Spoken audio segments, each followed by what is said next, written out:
Hello everyone, good morning. আজকেও সকাল সকাল ভিডিওটা শুরু করে দিয়েছি। তোমরা কেমন আছো? আশা করি তোমরা সবাই ভালো আছো, আমিও খুব ভালো আছি। Welcome back to my channel. আমার চ্যানেলের ছোট্ট একটি ভিডিওতে তোমাদের সবাইকে স্বাগত। তো চলো, কালকে দেখিয়েছিলাম একাদশীর ভিডিওটা তোমাদের সাথে। আজকে একাদশীর পালনীটা কীভাবে করব সেটা তোমাদের সাথে শেয়ার করব। তো দেখো বন্ধুরা, ঠাকুর ঘরে ঢুকেই আমার বিনুকে তুলতে হয়। বিনুকে আজকে এখনও তোলা হয়নি, যদিও খুব বেলা হয়নি, এখন বাজে ওই 5:30 পৌনে 6টার মতন। কারেন্ট নেই তো, ওই জন্য একটু অন্ধকার মতন দেখাচ্ছে। দেখো আমার বিনু ঘুমাচ্ছে, ওকে তুলবো। ওকে তুলে ঠাকুরঘরটা একটু গুছিয়ে নিই, তারপরে আবার তোমাদের সাথে দেখা হবে। তো দেখো বন্ধুরা, আমার ঠাকুরকে ফুল টুলগুলো সব দেয়া হয়ে গেছে। কারেন্ট নেই তো, অন্ধকার, ওই জন্য ভালো করে ঠাকুর ঘরটা বোঝা যাচ্ছে না। আমি সব ঠাকুরকে ফুল দিয়ে নিয়েছি। সব ঠাকুরকে ফুল দেওয়ার পরে এবার বিনুকে স্নান করাবো। তো দেখো আমার বিনু উঠে গেছে, বসে আছে। আমার বিনু সকাল সকাল স্নান করে। তো দেখো আমার বিনুকে স্নান করিয়ে ওকে জামা কাপড় পরিয়ে তারপরে ওকে ভোগ দেব। তোমরা তো দেখলে আমি ঠাকুর ঘরে পুজো দিলাম, বিনোদকে তুললাম আর বললাম বিনোদের জন্য একটু ভোগ বানাবো। তো দেখো বিনোদের জন্য কী বানাচ্ছি। বিনোদের জন্য বানাচ্ছি আজকে একটু খিচুড়ি আর আলু ভাজা আর বেগুন ভাজা। জানো তো, ওকে তো আমরা সব সময় কিছু করে দিতে পারি না, তাই প্রতিদিন এমনি ফল প্রসাদ, তারপরে একটু চিড়ের ভোগ, কলা মিষ্টি দিই।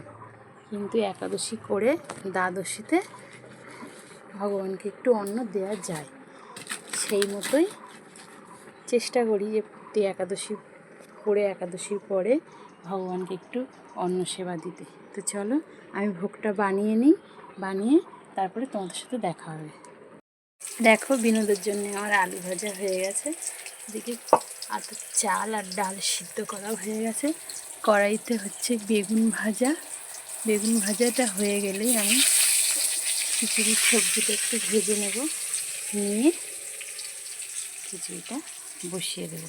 জানো তো, বিনুকে ওই একদিনে একটু অন্নপ্রসাদ করে দিই বলে সব কিছু আলাদা, এখানে কোনো জিনিস ঘোটাঘুটি ছোঁয়াছুঁয়ি কিছুই হয় না।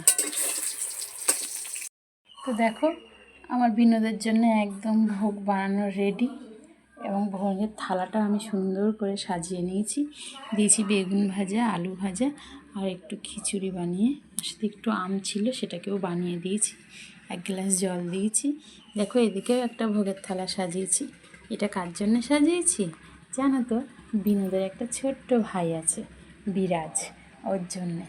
একদিন তোমাদের সাথে না বিরাজকেও দেখাবো বিনোদের সাথে। তো চলো এবার ভোগের তুলসী পত্রগুলো দিয়ে দিই, দিয়ে আমি ভোগ নিবেদন করব।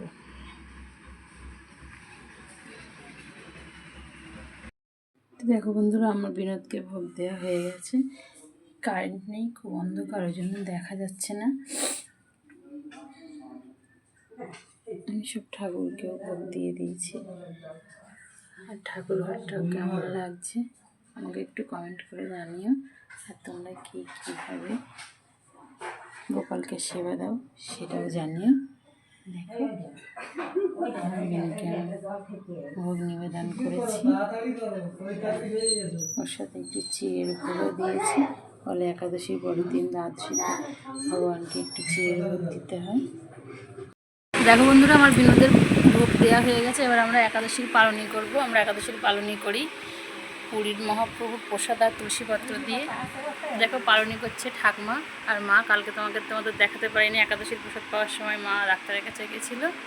আর বিনোদের প্রসাদ দিয়ে সবাইকে ভোগ প্রসাদ দিয়েও দিয়েছি। তো তোমরা কে কীভাবে একাদশীর পালনা করো আমাকে কিন্তু একটু কমেন্টে জানিও। আমরা তো জানি এইভাবে পালনা করতে হয়। তো বন্ধুরা দেখো, আমরা সবাই প্রসাদ পাচ্ছি, বিনোদের প্রসাদ। আমারও খুব খিদে পেয়ে গেছে, এখন বেলা বাজে এই 10টার মতন। আমি এখন প্রসাদ পাবো।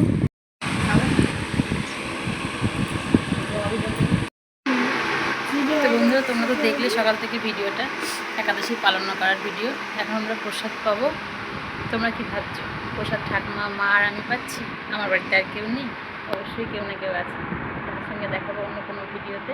আর আমার এই ভিডিওটা যদি তোমাদের সবার ভালো লেগে থাকে তাহলে আমার পাশে থেকে আমাকে একটু সাপোর্ট করো, লাইক শেয়ার কমেন্ট করো। তো আজকের মতো ভিডিওটা এখানেই রাখছি। টাটা।